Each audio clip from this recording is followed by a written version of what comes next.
ವೀಕ್ಷಕರಿಗೆ ಅಯೋಧ್ಯೆ ಉದ್ಘಾಟನೆ ಕಾರ್ಯಕ್ರಮ ವಿಚಾರವಾಗಿ ಕರ್ನಾಟಕದ ಗೋಧ್ರಾ ರೀತಿ ದುರಂತ ಸಂಭವಿಸಬಹುದು ಅಂತ ನಿನ್ನೆ ಬಿಕೆ ಹರಿಪ್ರಸಾದ್ ಕೊಟ್ಟಂತಹ ಸ್ಟೇಟ್ಮೆಂಟ್ ಈಗ ಹೊಸ ವಿವಾದಕ್ಕಂತೂ ನಾಂದಿ ಹಾಡಿದ್ದಾರೆ. ಇದರ ಜೊತೆಗೆ ಹುಬ್ಬಳ್ಳಿಯಲ್ಲಿ ಕರಸೇವಕನ ಬಂಧನದ ಬಗ್ಗೆ ದೊಡ್ಡ ಮಟ್ಟದಲ್ಲಿ ಚರ್ಚೆ ಕೂಡ ಆಗ್ತಾ ಇದೆ. ರಾಜಕೀಯ ದುರುದ್ದೇಶದಿಂದ ಕೂಡಿದೆ ಈ ವಿಚಾರಗಳು ಅಂತ ಸ್ವತಃ ಕರಸೇವಕರೇ ಆರೋಪಿಸ್ತಾ ಇದ್ದಾರೆ, ಕಿಡಿಕಾರ್ತಾ ಇದ್ದಾರೆ. ರಾಮ ಮಂದಿರ ಇನ್ನೇನು ಕೆಲವೇ ದಿನಗಳಿದ್ದಾವೆ ಅದು ಲೋಕಾರ್ಪಣೆಗೊಳ್ಳೋದಕ್ಕೆ. ಅದರಲ್ಲಿ ಅಂದರೆ ಕರಸೇವಕರು ಅನ್ನುವಂಥ ವಿಚಾರ ಕೂಡ ಈಗ ದೊಡ್ಡ ಮಟ್ಟದಲ್ಲಿ ಚರ್ಚೆ ಆಗ್ತಾ ಇದೆ. ಯಾಕಂದರೆ ಕರಸೇವಕರು ಅಂದರೆ 31 ವರ್ಷಗಳ ನಂತರ ಅವರನ್ನು ಅರೆಸ್ಟ್ ಮಾಡಿರುವಂಥದ್ದು, ಹುಬ್ಬಳ್ಳಿಯಲ್ಲಿ ಅರೆಸ್ಟ್ ಮಾಡಿರುವಂಥ ವಿಚಾರ ಕೂಡ ದೊಡ್ಡ ಮಟ್ಟದಲ್ಲಿ ಚರ್ಚೆ ಆಗ್ತಾ ಇರುವಂಥದ್ದು. ಅದಕ್ಕೆ ಕರಸೇವಕರಿದ್ದಾರೆ, ಅವರನ್ನು ಸನ್ಮಾನಿಸುವಂಥ ಕೆಲಸವನ್ನು ಇವಾಗ ಬ್ರಿಗೇಡ್ ಮಾಡ್ತಿದೆ. ಇವತ್ತು ನನ್ನ ಜೊತೆಗೆ ಹಲವರು ಕರಸೇವಕರು ಅಂದರೆ ಅಯೋಧ್ಯೆಯಲ್ಲಿ ರಾಮ ಮಂದಿರ ಆಗಬೇಕು ಅನ್ನುವಂಥ ಹೋರಾಟವನ್ನು ಮಾಡಿದವರು ಅವರೆಲ್ಲರೂ ಕೂಡ ಇದ್ದಾರೆ ಇಲ್ಲಿ. ಅವರನ್ನು ಮಾತಾಡಿಸುವಂಥ ಪ್ರಯತ್ನ ಮಾಡ್ತೀನಿ. ನಮ್ಮ ಜೀವಿತಾವಧಿಯಲ್ಲೇ ಅದು ರಾಮ ಮಂದಿರ ನಿರ್ಮಾಣ ಆಗತ್ತಾ ಅಂತ ಒಂದು ಆತಂಕ ಇತ್ತು. ಎಲ್ಲರ ಒಂದು ಸೌಭಾಗ್ಯದಿಂದ ಈಗಲೇ ನಮ್ಮ ಕಣ್ಣೆದುರಿಗೆ ರಾಮ ಮಂದಿರ ನಿರ್ಮಾಣ ಆಗ್ತಾ ಇದೆ. ಆದರೆ ಇಂಥ ಸಮಯದಲ್ಲಿ ಹುಬ್ಬಳ್ಳಿ ಅಂತ ಕಡೆ 30-31 ವರ್ಷ ಹಳೆಯ ಕೇಸ್ನ ತೆಗೆದು ಅವ್ರನ್ನ ಅರೆಸ್ಟ್ ಮಾಡ್ತಾರೆ ಅಂತಂದರೆ ರಿಯಲಿ ಇಟ್ಸ್ ಎ ಶೇಮ್. ಯಾವುದೋ ಒಂದು ಘಟನೆ ಆಗತ್ತೆ ಅಂತ ಹೇಳಿದ್ರೆ ಅವ್ರಿಗೇನು ಮುಂಚೆನೂ ಸಹಿತ ನಮಗೆ ಗೊತ್ತಿರೋ ಹಾಗೆ ಎಲ್ಲರ ಕೈವಾಡ ಇತ್ತು ಅದರಲ್ಲಿ ಮಾಡೋ ಅಂಥದ್ದು. ಅಷ್ಟು ಜನರ ಹತ್ಯೆ ಆಗಿದೆ ಅದರಲ್ಲಿ. ಹಾಗೆಯೇ ಇವತ್ತು ಆಗತ್ತೆ ಅಂತ ಅವ್ರು ಅಷ್ಟು ಧೈರ್ಯವಾಗಿ ಮೀಡಿಯಾ ಮುಂದೆ ಹೇಳ್ತಿದ್ದಾರೆ ಅಂದರೆ ಮೊದಲು ಅವ್ರನ್ನ ಕರ್ಕೊಂಡೋಗಿ ಅರೆಸ್ಟ್ ಮಾಡಿ ಆನಂತರ ಅವ್ರನ್ನ ತನಿಖೆ ಮಾಡಬೇಕು ಅಂತ ಹೇಳ್ತೀನಿ ನಾನು. 32 ವರ್ಷದ ಹಿಂದೆ ಆಗಿರೋಂಥ ಒಂದು ಉತ್ತಮ ಕಾರ್ಯ, ನಮ್ಮ ದೇಶಕ್ಕೆ ಸಮಾಜಕ್ಕೆ ಹೆಸರು ಕೊಡೋ ಅಂಥ ಒಂದು ಕಾರ್ಯ ಅದು.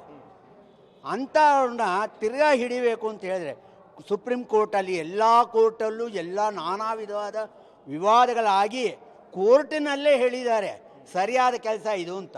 ಅದಕ್ಕೆ ಅವರು ರಾಮ ಮಂದಿರ ಕಟ್ಟಿ ನೀವು ಅಂತ ಹೇಳಿದ್ದಾರೆ. ಅದಾಗಿ ಇವರು ಸುಪ್ರೀಂ ಕೋರ್ಟಿನ ತೀರ್ಪಿನ ವಿರುದ್ಧನೇ ಹೋಗ್ತಾ ಇದ್ದಾರೆ. ಇದು ಧರ್ಮ ಕಾರ್ಯ ಅಲ್ಲ, ಇದು ರಾಜಕೀಯವಾಗಿ ಮಾಡ್ತಾ ಇರೋವಂಥದ್ದು. ಜನ ಖಂಡಿತವಾಗಲೂ ಅದರ ವಿರೋಧ ಮಾಡ್ತಾರೆ. ದೇಶದ ವಿರುದ್ಧ ಸಮಾಜದ ವಿರುದ್ಧ ಆಗುವಂಥ ಒಂದು ಅಹಿತರ ಘಟನೆ ಅಂತ ಅನ್ಕೊತೀನಿ ನಾನು. ಮತ್ತು ಯಾರಿಗೆ ಗೊತ್ತಾಗಿದೆ ಈ ರೀತಿ ಆಗತ್ತೆ ಅಂತ ಅವ್ರು ರಕ್ಷಣೆ ಮಾಡೋಕ್ಕೆ ಹೋಗಬೇಕು. ಅವರು ಇದು ತುಂಬ ದುರದೃಷ್ಟಕರ, ಈ ರೀತಿ ಆಗಬಾರ್ದು. ಇಡೀ ದೇಶ ಅಲ್ಲ ಜಗತ್ತೇ ನಮ್ಮ ಕಡೆ ನೋಡ್ತಾ ಇದೆ. ಇಡೀ ದೇಶ ರಾಮ ಮಂದಿರಕ್ಕೆ ಎಲ್ಲ ರೀತಿಯ ಅಡೆತಡೆಗಳು ಮುಗಿದ್ಮೇಲೆ ಇವರು ಕೊನೆಗೆ 31 ವರ್ಷ ಆದಮೇಲೆ ಈ ಒಂದು ಯಾವುದೋ ಒಂದು ಕಾರಣದಿಂದ ತೆಗಿತಾರಲ್ಲ, ಇದು ಹೇಡಿ ಕೃತ್ಯ ಅಂತ ನಮ್ಗೆ ಅನಿಸ್ತಿದೆ. ಆದರೆ ನಾವು ಉಗ್ರವಾಗಿ ಹೋರಾಟ ಮಾಡ್ತೀವಿ. ಬರಲಿ, ಯಾರ್ಯಾರು ಬರ್ತಾರೆ, ಎಷ್ಟು ಕಾರ್ ಸೇವಕರಿಗೆ ಅರೆಸ್ಟ್ ಮಾಡ್ತಾರೆ ಮಾಡಲಿ, ನಾವು ರೆಡಿಯಾಗಿದ್ದೇವೆ. ಲಕ್ಷದಲ್ಲಿ ರೆಡಿ ಇರ್ತೀವಿ. ಏನೂ ಇರಲಾರ್ದಲ್ಲೇ ಕೆಲಸ ಮಾಡೀವಿ. ಈಗೆಲ್ಲ ಇದ್ದಾಗ ನಾವು ಕೆಲಸ ಮಾಡಲಿಕ್ಕೆ ರೆಡಿ ಇದ್ದೀವಿ. ಸಾಕಷ್ಟು ಸಾವಿರಾರು ಕಾರ್ಯಕರ್ತರು ನಮ್ಮ ಜೊತೆಗಿದ್ದಾರೆ. ನಮಗೆ ಗೆಲ್ತೀವಿ ಅಂತ ತುಂಬ ಖುಷಿ ಆಗ್ತಾ ಇದೆ. ಆದರೆ ಅವರ ಸ್ಥಿತಿ ನೋಡಿ ತುಂಬ ಕೆಟ್ಟ ಅನ್ನಿಸ್ತಾ ಇದೆ. ಅದೆಲ್ಲ ನಿಜವಾಗ್ಲೂ ಖಂಡನೀಯ. ಈ ರಾಜಕೀಯ ಸ್ಟೇಟ್ಮೆಂಟ್ ಕೊಟ್ಟಿದ್ದಾರೆ, ನೆಗೆಟಿವ್ ಪ್ರಚಾರ ತೊಗೊಳಕ್ಕೆ ಕೊಟ್ಟಿದ್ದಾರೆ ಹರಿಪ್ರಸಾದ್ ಅವ್ರಿಗೆ. ಬೇರೆ ಏನು ಕೆಲಸ ಇಲ್ಲ. ಯಾವುದೇ ಗೋದ್ರಲ್ಲ, ಒಂದು ಕಲ್ಲು ಕೂಡ ಅವ್ರು ಮುಟ್ಟೋದಕ್ಕಾಗೋದಿಲ್ಲ. ರಾಮ ಮಂದಿರ ನಡೀತೆ. ಇಡೀ ವಿಶ್ವದಲ್ಲೇ ಅತಿ ದೊಡ್ಡ ಕಾರ್ಯಕ್ರಮ, ಅತಿ ಪ್ರತಿಷ್ಠೆಯ ಕಾರ್ಯಕ್ರಮ ಆಗಿರುತ್ತೆ. ಇಡೀ ಭಾರತ ದೇಶದಲ್ಲೇ, ಇಡೀ ವಿಶ್ವದಲ್ಲಿ ಇರೋರೆಲ್ಲರೂ ಕಣ್ತರದು ನೋಡುವಂಥ ಕಾರ್ಯಕ್ರಮ. ಕೆಲವರೆಲ್ಲ ಪುಕ್ಷಾಟೆ ಪ್ರಚಾರಕ್ಕೋಸ್ಕರ ಈ ಸ್ಟೇಟ್ಮೆಂಟ್ ಕೊಡ್ತಿದ್ದಾರೆ. ಯಾವುದೇ ಗೋದ್ರದ್ದು ಇನ್ಸಿಡೆಂಟ್ ಆಗಲ್ಲ. ಯಾರೋ ಒಂದು ಕುಚೋದ್ರಿಗಳು ಏನೋ ಹೇಳಿಕೆ ಕೊಡ್ತಾ ಇದ್ರೆ ಗೋದ್ರ ಪದ್ರ ಅನ್ಕೊಂಡು, ಯಾಕೆ ಗೋದ್ರನೂ ಆಗಲ್ಲ, ಏನೂ ಆಗಲ್ಲ, ಸುರಕ್ಷಿತವಾಗಿ ಈ ಲೋಕಾರ್ಪಣೆ ಆಗುತ್ತೆ. ಮುಲಾಯಂ ಸಿಂಗ್ ಯಾದವೇ ಏನು ಮಾಡೋಕ್ಕಾಗಲಿಲ್ಲ. ನಮ್ಮನ್ನು ಒಂದು ಹಾರಾಡ ಅಕ್ಕಿ ಬಿಡಲ್ಲ ಅಂತ ಹೇಳೋದವನ್ನ ಮುಂದೆ ನಾವು ಹೋಗಿ ತಲುಪಿದ್ವಿ. ಅಯೋಧ್ಯೆಯಲ್ಲಿದ್ದು ಬಂದಿದ್ದೀವಿ. ಅಂಥದ್ರಲ್ಲಿ ಇವ್ರು ಯಾವ ಲೆಕ್ಕ? ಅಂಥ ಸಮಯದಲ್ಲೇ ಹೋಗಿದ್ದೀವಿ, ಸಾಹಸ ಮಾಡಿದ್ದೀವಿ. ಈಗ ಅದು 10 ವರ್ಷ ನಮ್ಗೆ ಹುಮ್ಮಸ್ಸಿದೆ. ಅವಾಗ ಹುಡುಗರಿದ್ರು, ಈಗ ವಯಸ್ಸಾಗಿರೋ 10 ವರ್ಷ ಹುಮ್ಮಸ್ಸಿದೆ. ಈಗಲೂ ಅದಕ್ಕಿಂತ ಇವ್ರು ಯಾರು ಲೆಕ್ಕ? ಅದು ಮುಂದೆ ಇವ್ರು ಏನೂ ಇಲ್ಲ. ಆಗಿನ ಕಾಲದಲ್ಲೂ ರಾಕ್ಷಸಿದ್ರು, ಇವಾಗೂ ರಾಕ್ಷಸಿದ್ದಾರೆ. ದೇವಾನ್ ದೇವತೆಗಳಿಗೆ ತಾನೇ ಗೆಲುವಾಗ್ತಾ ಇದ್ದು.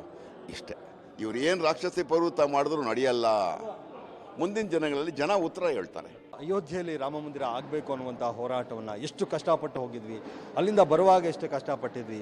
ರಾಮನ ವಿಗ್ರಹ ಅಲ್ಲಿ ಪ್ರತಿಷ್ಠಾಪನೆ ಆಗಬೇಕು, ರಾಮ ಮಂದಿರ ಆಗಬೇಕು ಅನ್ನುವಂಥ ಹೋರಾಟ ಯಾವ ರೀತಿಯಾಗಿತ್ತು ಎಲ್ಲವನ್ನು ಕೂಡ ಇಂಚಿಂಚು ಅಂದರೆ ಈಗಲೂ ಕೂಡ ಯಾವ ಮಟ್ಟಕ್ಕೆ ಅವರು ಎಕ್ಸೈಟ್ ಆಗ್ತಿದ್ದಾರೆ ಅನ್ನುವಂಥದ್ದು ಅವ್ರು ಹೇಳ್ತಾ ಇರುವಂಥದ್ದು. ಕೆಲವರು ಆನಂದ ಬಾಷ್ಪ ಹಾಕಿದ್ರು. ಅಂದರೆ ಮತ್ತೆ ಅಲ್ಲಿ ರಾಮ ಹುಟ್ಟಿದ ಜಾಗದಲ್ಲಿ ರಾಮ ಮಂದಿರ ಆಗ್ತಾ ಇರುವಂಥದ್ದು.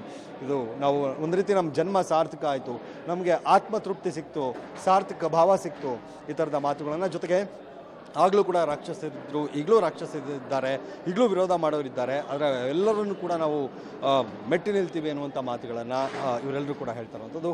ಕ್ಯಾಮ್ರಾ ಪರ್ಸನ್ ಯಶವಂತ್ ಜೊತೆಗೆ ಮಾದೇಶ್ ಆನೇಕಲ್, ಪಬ್ಲಿಕ್ ಟಿವಿ, ಬೆಂಗಳೂರು.